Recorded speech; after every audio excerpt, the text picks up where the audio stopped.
আল্লাহর নবী তখন বলে, হায় আমার উম্মত, আমার 23টা বছরের দিবানিশির এই মেহনতের কোনো কদর করলি না।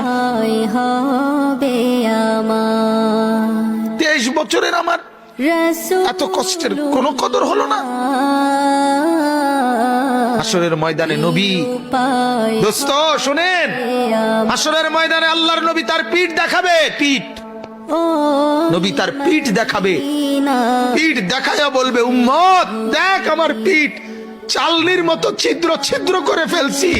তায়েফের বাচ্চারা যখন আমার পাথর মারছে, ওই পাথরের আঘাত সইতে গিয়ে। সেদিন দেখবেন, পথের ধুলি, সেদিন বুঝবা যুবক, নওজোয়ান, তোমার জন্য কাঁদার কেউ নাই, তোমাদের জন্য ভাবার কেউ নাই। মা বাপ ছেড়ে দিছে তোমারে, যা বাবা নষ্ট হয়ে যা। আল্লাহর নবী তখন বলে, হায় আমার উম্মত।